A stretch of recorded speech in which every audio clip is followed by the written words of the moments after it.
montre-moi quelle est ta volonté car je veux te servir, sera le thème du message d'aujourd'hui. Pas de chance, c'est encore moi.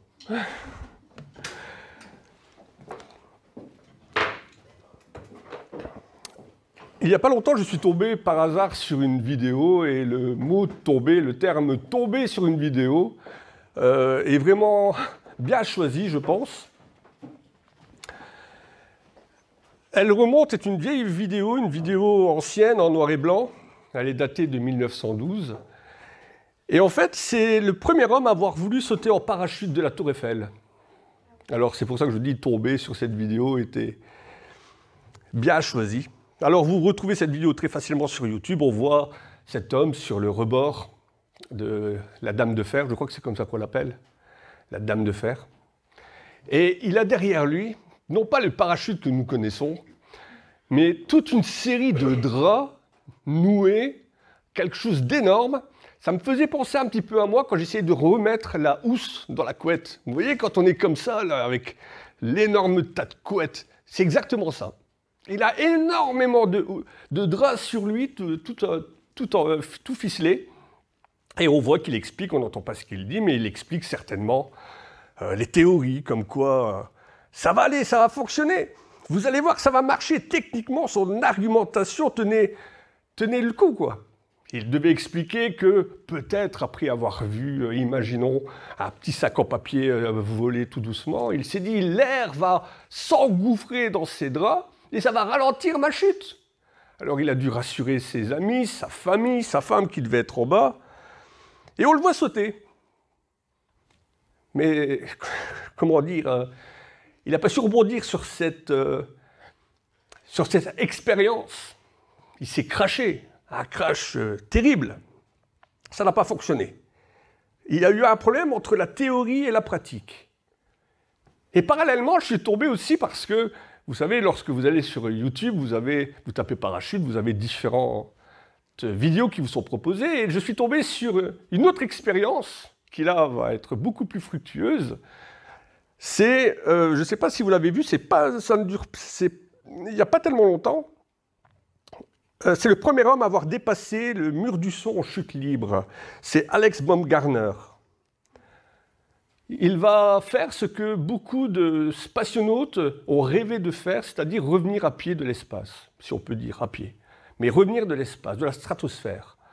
On le voit suréquipé à la porte de son vaisseau. Il est dans l'espace et il saute et il va dépasser, il va faire plusieurs records cette année-là, de chute libre, la plus longue chute libre, le record du monde de l'homme qui va dépasser le mur du son, il va réussir. Il va arriver sain et sauf.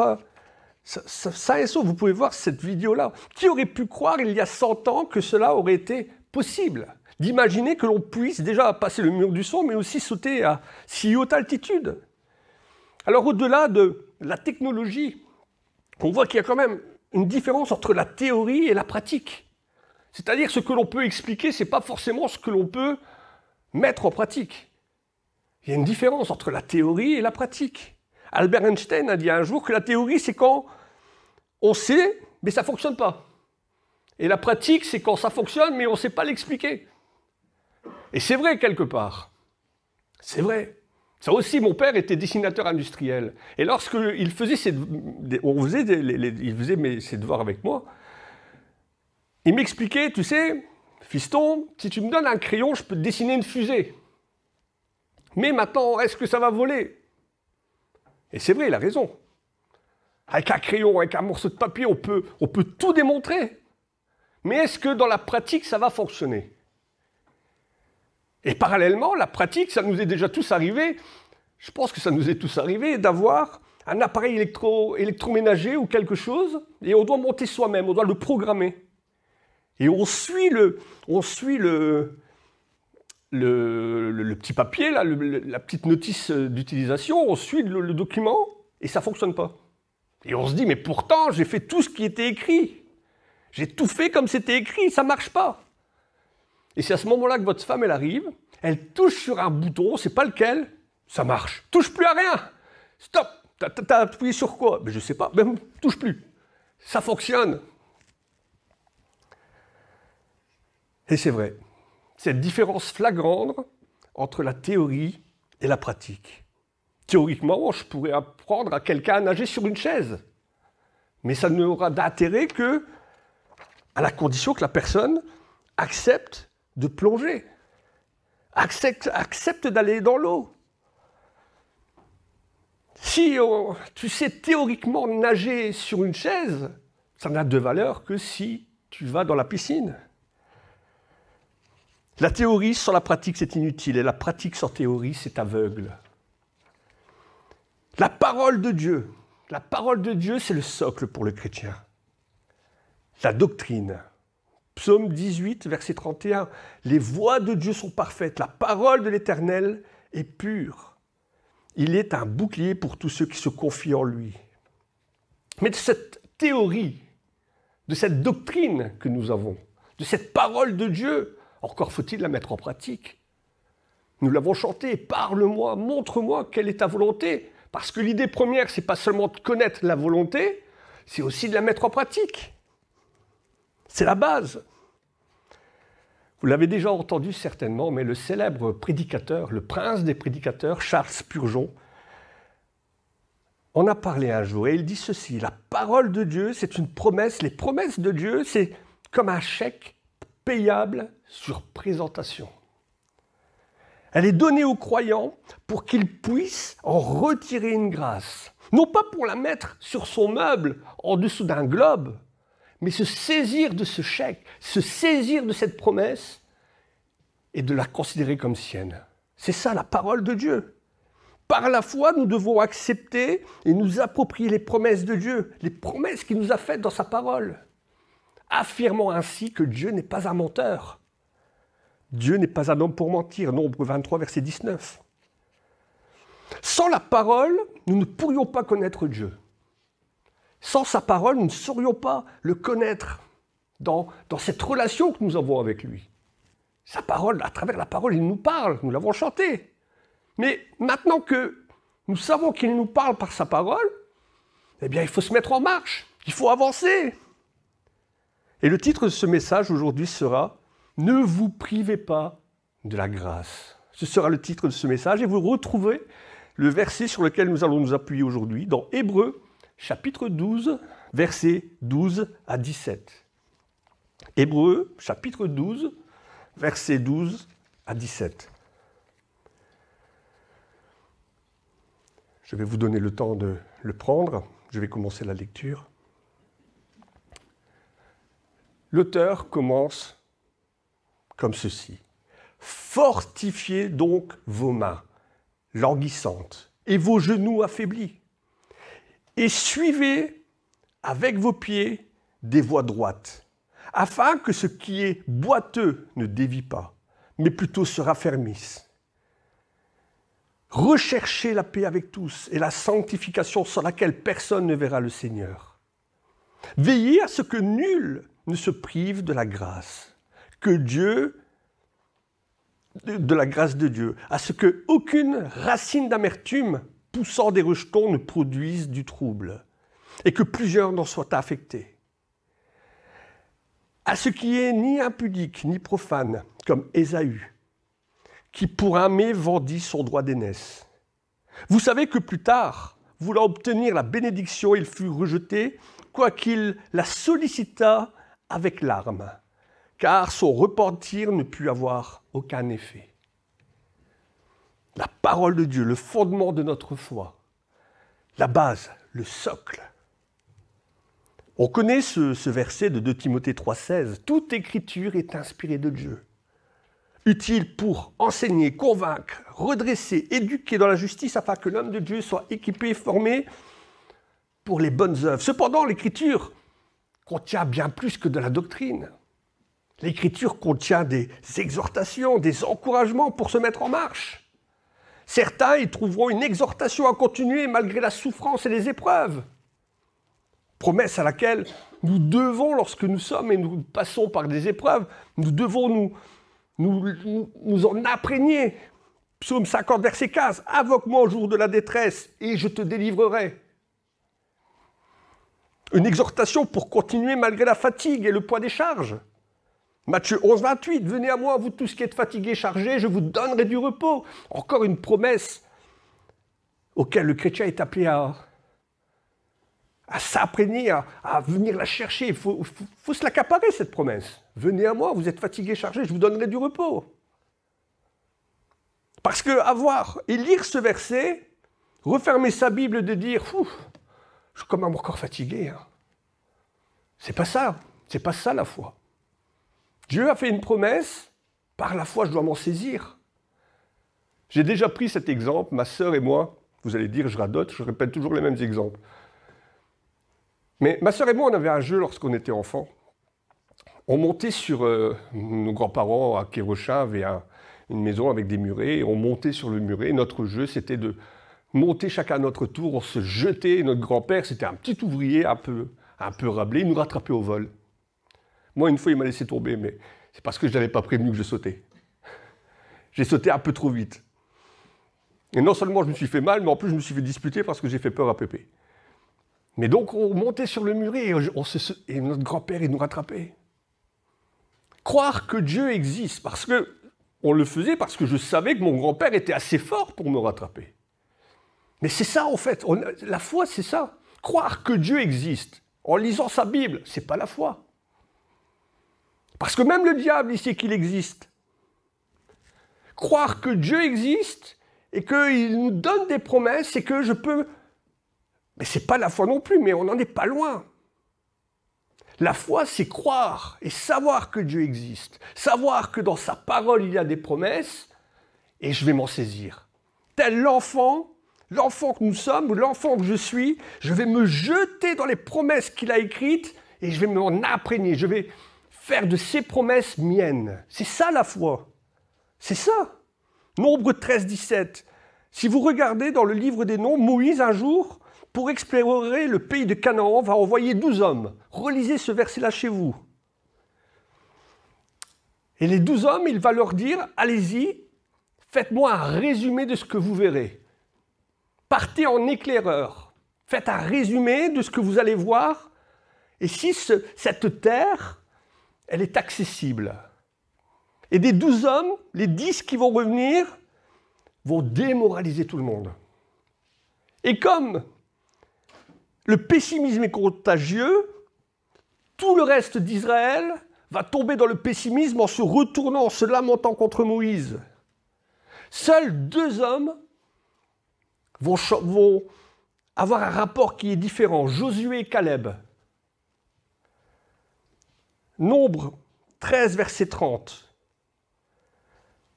Alors que le peuple murmurait contre Moïse, Caleb les fit taire et dit « Montons, emparons-nous du pays et nous serons vainqueurs. » Caleb va s'appuyer sur Dieu, sur ses promesses. Allons-y. Pourquoi avez-vous peur? Montons. Allons-y. Dieu nous a donné cette terre. Emparons-nous d'elle. Nous serons vainqueurs. Nombre 14, verset 8. Josué va déchirer ses vêtements par indignation. Si l'Éternel nous est favorable, il nous mènera dans le pays, il nous donnera un pays où coule le lait et le miel. 2 hommes qui vont s'imprégner de Dieu, de ses promesses, de qui il est. Ils ne vont pas regarder à la taille du problème, ils vont regarder à la grandeur de Dieu. Tu as dit que cette terre était à nous. Montons et prenons-la. Montons et prenons-la. Et cette promesse qui a été faite de donner à Israël une terre, elle est encore d'actualité maintenant. Parce que Dieu n'est pas un menteur. À ceux qui disent qu'Israël n'existe que depuis une décision de l'ONU, ça fait 3000 ans qu'Israël appartient au peuple. Le seul pays au monde où on parle la même langue et où rien n'a changé depuis plus de 3000 ans, à peu de choses près. Dieu a fait une promesse, Dieu a donné Israël, et cette promesse, elle est toujours d'actualité. Qui l'aurait cru? Qui peut s'opposer au Tout-Puissant? Dieu dit, la chose arrive. Qui aurait cru qu'à Kievrin, on aurait eu un couple de pasteurs dans le presbytère à côté? On s'est retrouvés depuis combien de temps pour prier? 2 ans? Certains ont abandonné en chemin. Ça ne sert à rien. Un jour, avec Daniel, on a été voir le presbytère, montrer le bâtiment, à quoi ça ressemblait. Oui, on a un bâtiment, mais il n'est pas occupé, il y a beaucoup de travaux à faire. Hein. Nous, on voyait la taille des travaux. Eux ont vu une bénédiction. L'Église s'est mise en marche, Dieu a suivi. Mais sur la base de sa parole, il faut faire le pas de foi, et Dieu en fait 10 après. C'est ça, hein? Qui aurait cru?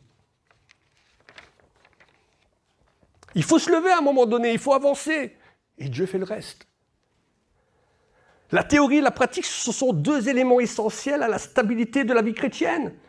Nous avons besoin de sa parole, mais nous devons nous mettre en marche, sinon ça ne vaut pas la peine.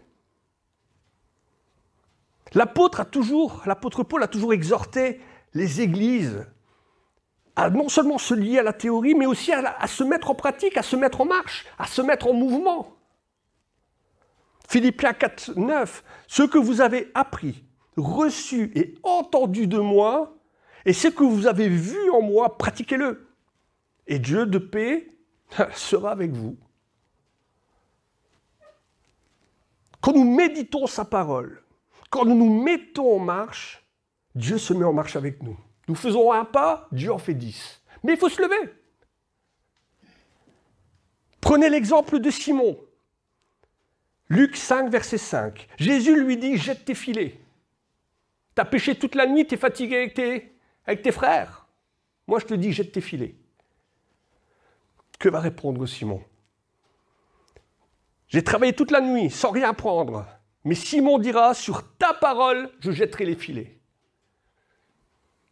Et c'est ça en fait. Sur la base de sa parole, nous devons jeter les filets. C'est là que le miracle arrive. Le miracle n'est pas arrivé quand les filets étaient encore dans le bateau. Le miracle est arrivé quand il a jeté les filets. Aux noces de Cana, quand Jésus va dire « Remplissez ces jarres d'eau et servez-le », je suis persuadé que jusqu'au dernier moment, c'était de l'eau dans les jarres. Et je me mets à la place du serviteur qui tend sa main comme ça dans le fond pour aller chercher. Il se dit, c'est de l'eau, c'est de l'eau, c'est de l'eau, ça ne va pas marcher. Ah, c'est encore de l'eau, je le vois. Et au moment où je le verse, oh, c'est du vin. Mais il faut avoir cette foi de dire, sur la base de ta parole, je vais me mettre en marche et je veux voir le miracle arriver. Ce presbytère qu'on était prêt à vendre, sur combien de temps ça a-t-il été réhabilité? Très vite quand même, hein, par rapport au nombre et aux travaux qui ont été effectués. Toute l'Église s'est mise en marche et le miracle est arrivé. Les filets étaient tellement pleins ce jour-là, dans Luc 5,5, qu'ils ont manqué de craquer. Le thème de l'Épître aux Hébreux que nous avons lu, cette exhortation, nous appelle à nous mettre en marche. Ou peut-être à reprendre une marche qui a été arrêtée. Pour quelque raison que ce soit. C'est une exhortation. 4 verbes. 4 verbes qui peuvent être mis en surbrillance. Fortifiez, suivez, recherchez, veillez. Fortifiez vos mains languissantes et vos genoux affaiblis. Suivez avec vos pieds les voies droites. Recherchez la paix. Veillez à ce que nul ne vous prive de la grâce de Dieu. 4 verbes d'exhortation. J'imagine que l'auteur de l'Épître aux Hébreux enseignait dans les églises, avait une bonne doctrine. Et j'imagine que les frères, de toutes les églises d'ailleurs, parce que les textes voyageaient à travers les églises, j'imagine que les frères étaient bien enseignés. Et il leur dit maintenant, ce que vous savez entendu, eh bien maintenant avancez, pratiquez, faites confiance à Dieu. Surtout qu'une vérité biblique, connaître une vérité biblique et ne pas la pratiquer, ça devient un jugement contre nous, nous dit la parole. Ça veut dire que quand je sais qu'il y a quelque chose que je dois faire, si je ne le fais pas, eh bien ça se retourne contre moi. À la limite, il faut mieux que je ne sache pas. Parce que comme il est dit dans la parole, celui qui savait recevra plus de bâtons, de coups de bâton encore que celui qui ne savait pas. Alors si vous n'êtes même pas sûr à la limite d'obéir à la parole, il faut peut-être même à la limite, c'est bête à dire, hein, il ne faut peut-être même pas la lire alors. Parce que la lire, savoir ce que Dieu veut, rentrer dans sa parole, dans sa volonté et ne pas le faire, c'est même pire que ne pas le savoir. Comme Jésus le dira, pourquoi vous m'appelez Seigneur, Seigneur, et vous ne faites pas ce que je dis? Luc 6, verset 46. Le contexte de ce verset, ça résume en fait une métaphore, c'est la course à pied, que vous retrouvez d'ailleurs au chapitre précédent, si vous retournez dans Hébreux 12, versets 1 à 3. Il est question de la course de la foi. Nous avons commencé, le jour de notre baptême, une course, une marche.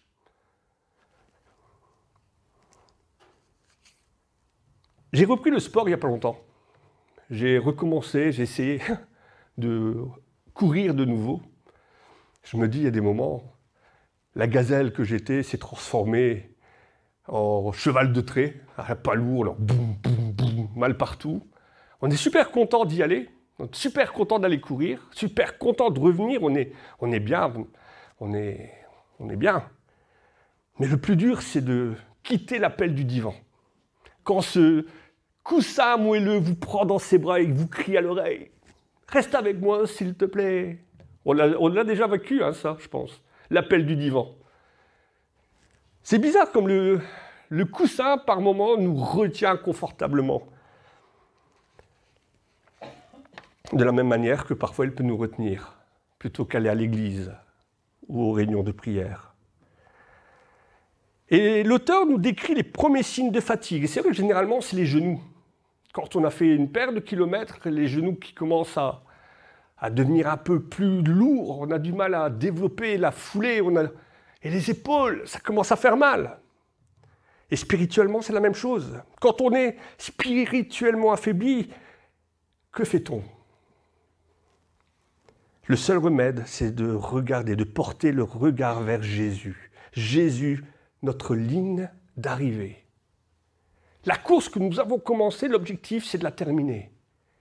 Je n'arrêterai pas avant d'avoir pu voir mon Sauveur face à face.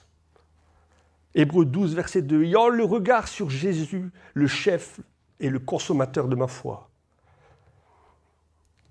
Allez, je vais vous donner un truc. Contre la fatigue. Quand on n'a pas envie d'avancer, quand on est fatigué, vous voulez un truc pour ceux et celles qui courent? Mais c'est valable aussi pour l'Église. C'est de ne pas courir seul. Aller tout seul faire du sport, c'est compliqué. Hein. Quand on est à deux, c'est déjà plus facile. On se motive, on s'entraîne les uns les autres. Et c'est la même chose pour l'Église. Seul, on va vite, mais à plusieurs, on va loin. Et une des meilleures façons de ne pas abandonner, c'est d'encourager les autres et continuer à avancer avec les autres. Parce qu'en encourageant les autres, je m'encourage aussi personnellement. On ne se rend pas compte de l'impact que notre présence peut avoir dans une assemblée.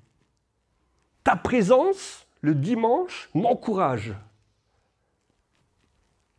Ta présence m'encourage et ton absence me décourage. On sous-estime l'impact de notre présence. Et l'auteur dit ceci après, suivez avec vos pieds des voies droites. Parce que c'est vrai que, surtout en cette période, quand on va courir dans les champs, dans les bois, on voit les traces de pieds qui ont été laissées par ceux qui sont devant nous. Et si vous vous retournez, vous voyez les traces que vous laissez aussi. Quand on court en groupe, chacun doit garder son couloir. Parce que sinon, j'embête le frère à gauche et j'embête le frère à droite.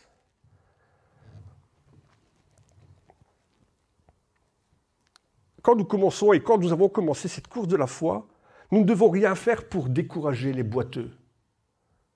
Faire tomber les boiteux. Les boiteux que l'on peut considérer comme les chrétiens plus faibles dans la foi.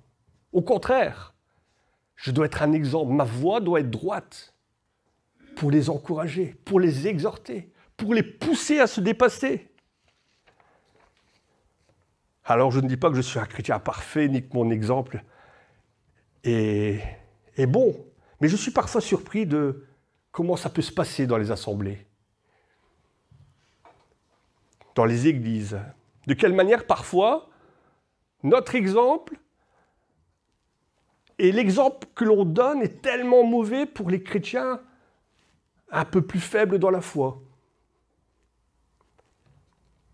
Alors que je devrais être un exemple, je suis un obstacle.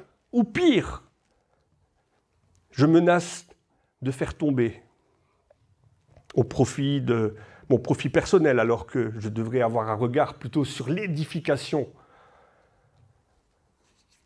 du plus faible. Et le terme boiteux peut être aussi désigner ces chrétiens entre deux chaises.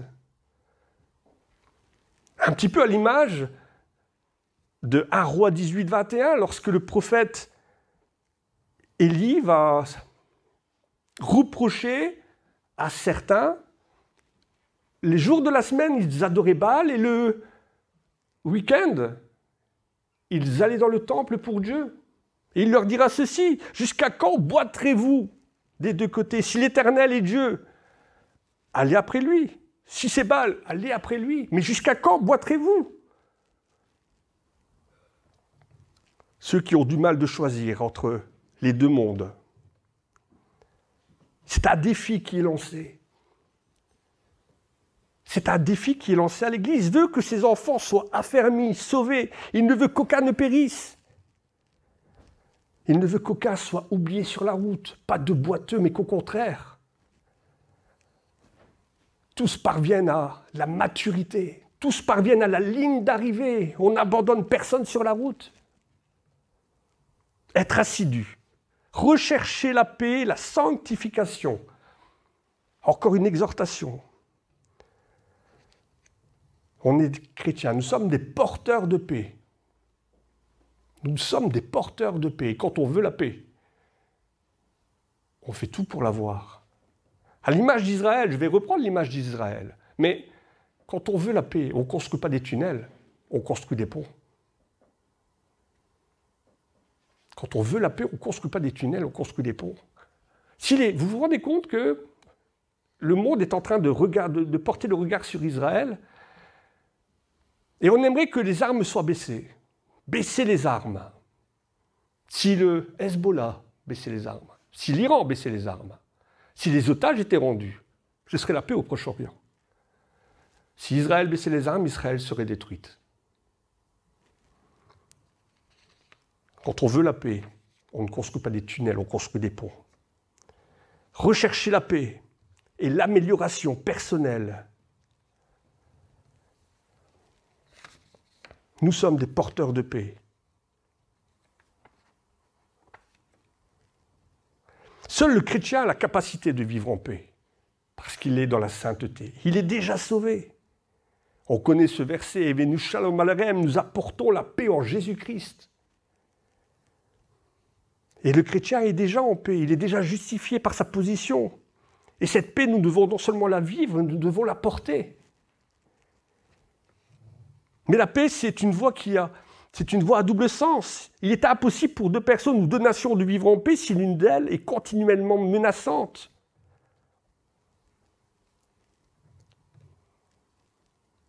L'apôtre Paul dira ceci, « S'il est possible, autant que cela dépende de vous, soyez en paix avec tous les hommes. » Romains 12, 18. Comment peut-on parler de paix alors que parfois on est en guerre avec le frère? Comment peut-on prendre la scène alors qu'on est en guerre avec le frère? Comment peux-tu dire « j'aime Dieu » alors que tu ne le vois pas et ton frère que tu vois, tu n'aimes pas? 1 Jean 4, 20. Si quelqu'un dit « j'aime Dieu » et qu'il haït son frère, c'est un menteur. Car celui qui n'aime pas son frère qu'il voit, comment peut-il aimer Dieu qu'il ne voit pas? Des porteurs de paix. Et veillez. Veillez à ce que personne ne puisse vous priver de la grâce. Veillez les uns sur les autres. S'aidant mutuellement. Grandir ensemble dans la sainteté. Être sensible aux besoins des autres. Sensible aux besoins des autres. Veillez les uns sur les autres. Et là, je vous appelle à venir le mardi nous retrouver. Nous sommes de nouveau en train de méditer sur ce texte, les uns les autres, d'Alfred Kuhn. Et on voit cette complémentarité. Aimer les uns les autres. Prier les uns pour les autres. avoir de l'empathie, souffrir avec les uns pour les autres, exhorter les boiteux, exhorter les chrétiens entre eux. On a une tendance, lorsqu'on parle d'exhortation, ou même d'évangélisation, lorsqu'on parle d'évangélisation, de penser qu'on ne doit le faire que pour les gens de l'extérieur, amener les gens de l'extérieur à l'intérieur de l'Église. Mais c'est aussi entre nous que nous sommes appelés à nous évangéliser, à nous exhorter, à affermir les plus faibles, à grandir ensemble, afin que personne ne soit privé de la grâce de Dieu. Combien de personnes sont hospitalisées suite à des accidents, des problèmes de roulage, des maladies, des accidents domestiques, tombent dans le coma, meurent, sans avoir entendu parler de Jésus ne serait-ce qu'une seule fois. Nous devons témoigner, notre vie doit être un témoignage. Pas seulement aux incroyants, mais aussi aux croyants, aux plus faibles spirituellement. Le but étant de veiller à ce que personne ne soit privé de la grâce de Dieu. Est-ce que cette idée, on a tellement de mal à évangéliser, mais est-ce que ça ne retombe pas plutôt d'un manque d'empathie, presque égoïste? Après tout, je suis déjà dans le train de la grâce. Celui qui a envie de le prendre, il n'a qu'à courir, hein. Est-ce que ce n'est pas de l'égoïsme spirituel? Dans le texte que nous avons lu, il a été question d'un personnage de l'Ancien Testament, Ésaü. Que fait-il là, Ésaü? Pourquoi l'auteur parle-t-il de lui?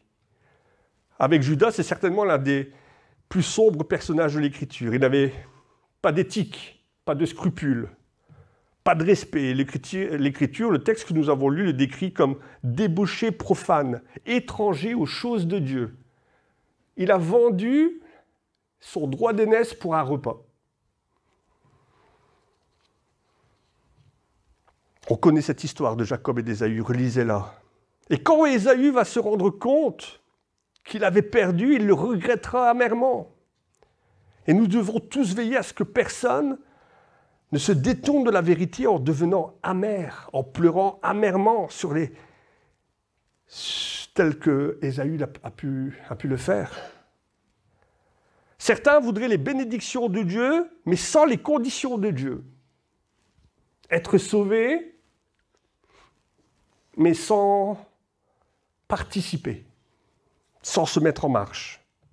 Un peu à l'image comme ce jeune homme riche qui va aller voir Jésus, qui lui dira dans sa jeunesse « J'ai observé toutes les choses théoriquement de Dieu, je connais tout par cœur, je fais tout ce que la Bible, tout ce que la loi ordonne. » Mais lorsque Jésus va lui dire « Essaye d'aller plus loin avec moi, vends ce que tu as et suis-moi », ce jeune homme riche va dire « Ah non, j'ai trop de biens. » Et il va repartir en pleurant.